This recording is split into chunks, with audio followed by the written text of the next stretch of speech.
Hey guys, it's Zara here. Hope all is well. Trust you're having a good day. It is 1:02 p.m. Now I'm getting interested. I'm back after doing some shopping over lunchtime.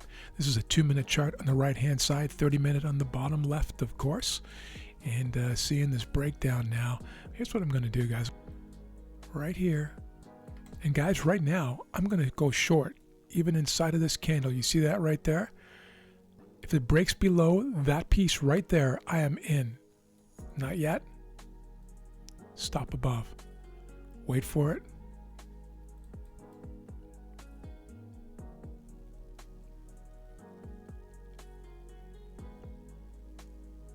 I'll fix this marker in a moment. And I'm in, guys. I am short the NASDAQ. I'll be right back to fix this marker. All right. Short the NASDAQ. I'm using the 30-minute chart here on purpose because I want to show you the structure. Struggling. There we go. Okay, I'm going to take you over to the 2-minute chart. We're going to copy and paste this over so you can see what's happening here. You see we've broken down below both EMAs here after lunch, double topping, a little 2B reversal here on the 2-minute chart. That means we penetrated by a little bit and then have been reversing ever since. I'm looking for 1R on this, guys, as my primary target. It looks like this. That's 1R right there, pulling all the way back to the open range. This is the 1-minute open range. You see that there? 2-minute chart, but 1-minute open range. But my primary target is 1R right here, with a secondary of 1.5 and a third potentially of 2R. Let's see if we can do this. I'll put you on pause for now. I'll bring you back as this thing materializes. And target 1 has been hit. And so the 1R all or nothing trader has left the game with full profitability. And the 2R move stop to break even has moved their stop to break even because we hit 1R. And so they will either get 2R or break even and nothing in between. And now we're going to sit here and see if we can get as far down as 1.5 and 2R for the other models and see how they perform as well. We're asking quite a bit. This is a very bullish move, of course, but this is a fairly typical reversal. This is a zone reversal trade, guys. It's not my favorite kind because there actually wasn't a zone. We're at all-time highs here, guys, so there is no zone. This is a zone in the making. But as is typical, we had this reversal move on the 1 o'clock candle. It doesn't always happen, but after an extended move, after the sideways grind of the twilight zone, which we didn't get today, we kept on moving all the way through the twilight zone. I was out shopping for ham, believe it or not. Came back just in time for this 1 o'clock candle to break the prior candle low. There was no bottom wick on to speak of. It's a little tiny one if we really expand that here on the prior candle. But this is really playing the after lunch reversal. The minimum that I would need is a break of the prior candle low in a situation like this because we weren't tapping an existing zone, say from Europe or from Asia or from prior days or weeks or even months. There was nothing there because we're at all-time highs. So now we need to resort to a few different things in order to stack the elements of conviction, if you will, in this trade. And one of them was the three sisters all rounding over at the same time and heading south. This is the NASDAQ, the one that I took, but look at this, at the same time, S&P and the Dow. This to me is a consensus of the U.S. stock marketplace saying it's time to sell. It's time to go down, all three breaking the double EMAs and then flipping to a bearish moving average configuration and heading all the way back in the case of the S&P, tapping VWAP and the open range, below the open range on the Dow and breaking through VWAP. And the NAS, of course, was the highest, and this is one of the reasons why I took it. It was the most extended on a relative basis, just ripe for that after lunch pullback. I don't know if we're going to get a whole lot lower here, guys, quite frankly, but the primary target of 1R has been met, and this is a profitable trade. I'll be back.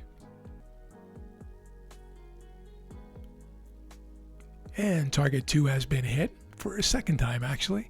1.5 hour all or nothing trader has left the game with full profitability as well. And now just the 2 hour all or nothing trader is waiting to see what can happen here. This is a real reversal in the afternoon. We see this fairly often. In my 700 plus videos on YouTube, you'll see me take these trades very often after a significant move up in the morning, waiting for twilight zone to end, and then taking the move back down again. I will tell you, and I was just talking to one of my fellow trader friends on this just a few minutes ago when I was on pause here, about how difficult these can be mentally from an emotional standpoint to take when we're in a rampaging bull market. After the fact, and people comment on this, it looks so easy. I mean, it's so obvious that this thing was going to come down, right? I can assure you it's not obvious. And it doesn't always happen on trend days. This thing will just keep going up until the end of the day. And so, a significant number of things need to happen in order for me to have the conviction to even take this entry. One of them, of course, is a break below prior candle, but that's not enough. It was also, as I mentioned to you, the three sisters doing the same thing all at the same time. It was also because of the extension, the fact that this move, you see this move here? Here, guys, let me bring this open. You can really, really see this. Look at this, guys. You don't see this very often at all. This is a 30-minute chart. You'll see this break above. This is yesterday in New York, right? Running into the end of the day, earnings overnight. This is Asia. This is Europe. Having this protracted move here with the 9 EMA not even squeezing really to speak of into the 21. And then we're just getting ripe for the turnover. The reversal typically does happen if there is one in New York, right? Not always, but in New York. And so this is the New York session. This is Europe. This is Asia.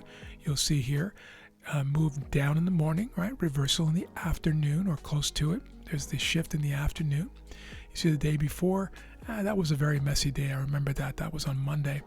And then Friday, of course, was that shocking move up. Here's another example. Rally in the morning, reversal down, and then another reversal up later on in the day. And this really speaks to the lunchtime right here. This is the 1 o'clock candle, as I mentioned to you, right? 1:30 was the break candle, and then fired up again in New York. So you see this pattern quite often. Just because you know the patterns there doesn't mean it's easy to make money with it. It's not. It's very difficult, as I mentioned, emotionally and mentally to take. But I encourage you to study it, to learn it, watch my videos, watch my clinic and lessons playlist and the Mastering Zone Reversal trades to really understand more about it. I would also watch Mastering Trend Continuation trades because they kind of work together, and there's a synergy between those two videos. Again, that playlist is, I think it's called Czars Clinics and Lessons, or Lessons and Clinics. All right, I'll be back.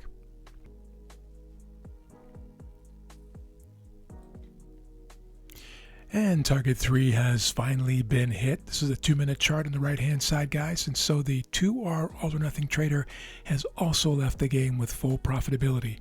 Here's the summation. The 1R all-or-nothing trader, of course, made full profits right here when they hit 1R.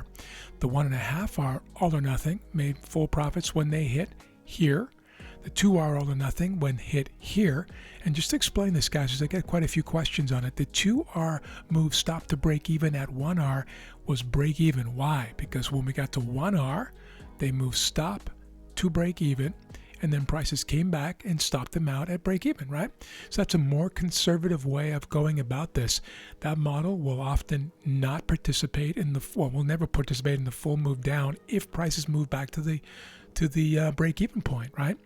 And so I will tell you this, that over the last 22 weeks or 23 weeks or so of tracking these 4 models, the most profitable model is, guess what?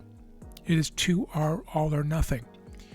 The next most profitable model is 1.5R all or nothing. In other words, the hardest ones to stick with and watch profits erase sometimes and go back and reverse are the ones that are typically more profitable for most types of intraday models.